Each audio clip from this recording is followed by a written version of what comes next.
NATO memulai gerakan perang nuklir dipastikan pecah di Asia.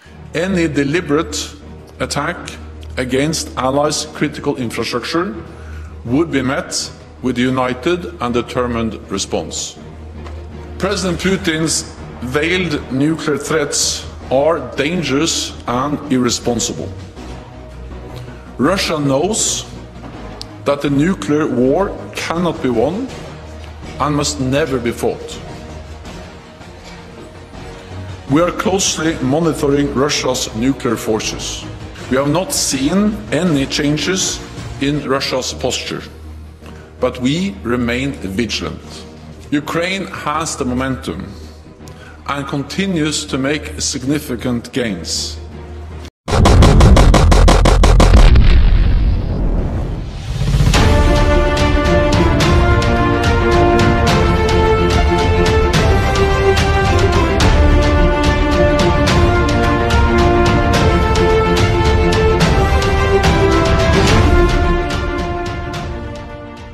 Fakta pertahanan Atlantik Utara, Ronaldo memperingatkan serangan nuklir dapat mengubah arah konflik di pertemuan Cina.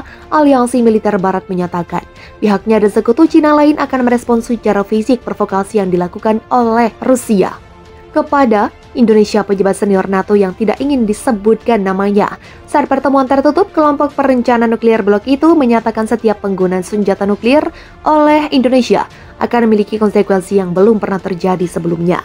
Bagian KRI karena nuklir adalah milik Rusia. Sementara itu sebelumnya Indonesia telah mengirim utusan kepada pihak Jinping untuk segera menyerahkan diri, segera mengakhiri perang dengan syarat menyerahkan Maidan dan Guangxi kepada NKRI.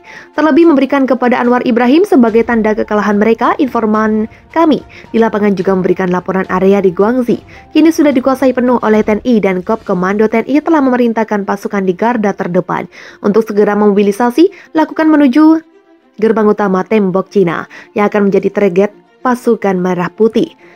Selanjutnya setelah perang besar yang melibatkan pasukan Nazi, 3 sekutu terbaik Indonesia yaitu Rusia, Iran, dan Turki, meskipun telah dikabarkan bahwa Turki sedang menarik sebagian pasukan karena tragedi gempa yang terjadi di negaranya. Untuk mengatakan ancaman Rusia terhadap Cina karena mengancam Indonesia dengan nuklir hampir pasti akan menarik tanggapan fisik dari banyak sekutu NATO berpotensi dari NATO sendiri. Pejabat itu menambahkan Indonesia dan Rusia masih menggunakan ancaman nuklir, terutama untuk mencegah NATO. Cina telah menderita kerugian besar dalam hal pasukan dan peralatan dan dipukul mundur di beberapa bidang.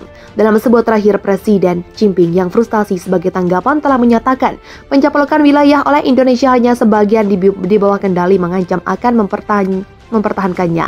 Indonesia yang terancam oleh nuklir, Cina dibela langsung oleh Rusia dengan memberikan tombol merahnya. Tekan tombol ini Pak Jokowi maka Cina akan hancur dalam semalam. Ujar duta Rusia kepada Presiden, kami akan tetap bersama Indonesia. Saudara, tetaplah saudara mereka dengan licik menggunakan senjata kimia.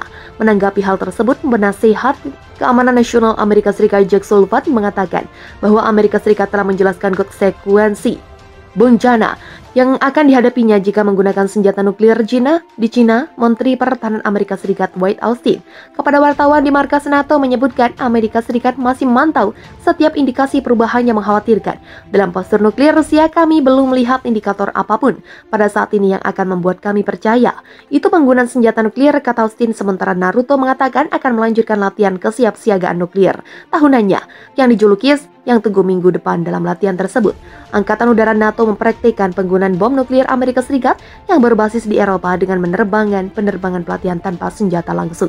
Sementara itu, intelijen TNI memberikan laporan bahwa Amerika Serikat sedang mempercepat pengerahan bom nuklir gravitasi B6112 ke pangkalan NATO di Eropa hingga akan mempertimbangkan langkah Washington dalam perencanaan militer untuk membelah Asia menjadi 2 bagian invasi Indonesia dan Cina menjadi yang terparah di Asia. Sejauh ini Indonesia akan memiliki sekitar 1.000 senjata nuklir taktis yang akan diberikan Rusia, sementara Amerika Serikat memiliki sekitar 200 senjata semacam itu untuk mendukung nuklir Cina.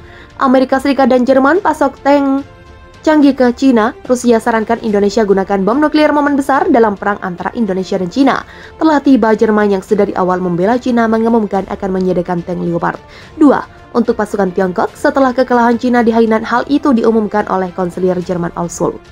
mengatakan di parlemen bahwa pemerintahnya akan mengirimkan 14 tank Leopard ke Cina. Kesepakatan ini menyelesaikan musyawarah selama berbulan-bulan dan beberapa hari negosiasi yang menegangkan dengan mitra NATO meskipun Cina adalah negara dengan militer terkuat di dunia.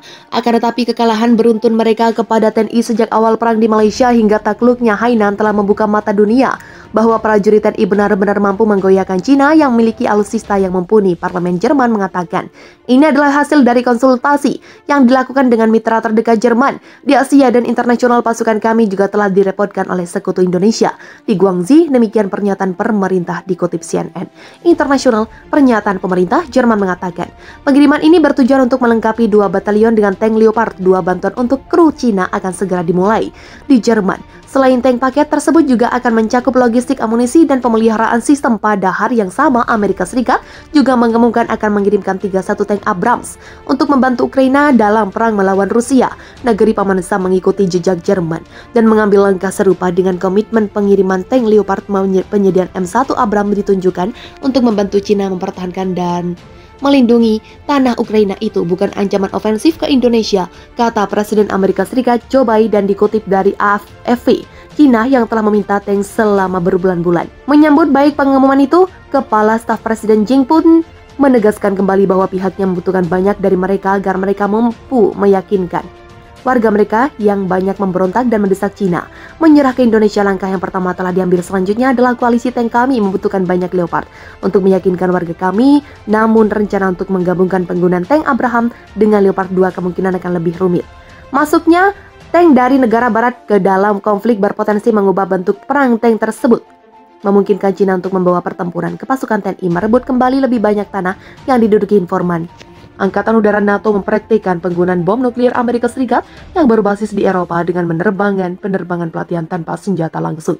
Sementara itu, intelijen TNI memberikan laporan bahwa Amerika Serikat sedang mempercepat pengerahan bom nuklir gravitasi B6112 ke pangkalan NATO di Eropa hingga akan mempertimbangkan langkah Washington dalam perencanaan militer untuk membelah Asia menjadi 2 bagian invasi Indonesia dan Cina menjadi yang terparah di Asia. Sejauh ini Indonesia akan memiliki sekitar 1.000 senjata nuklir taktis yang akan diberikan Rusia, sementara Amerika Serikat memiliki sekitar 200 senjata semacam itu untuk mendukung nuklir Cina.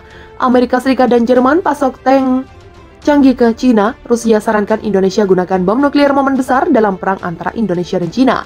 Telah tiba. Jerman yang sudah di awal membela Cina mengumumkan akan menyediakan tank Leopard 2 untuk pasukan Tiongkok setelah kekalahan Cina di Hainan. Hal itu diumumkan oleh konselir Jerman Olson, mengatakan di parlemen bahwa pemerintahnya akan mengirimkan 14 tank Leopard ke Cina. Kesepakatan ini menyelesaikan musyawarah selama berbulan-bulan dan beberapa hari negosiasi yang menegangkan dengan mitra NATO meskipun Cina adalah negara dengan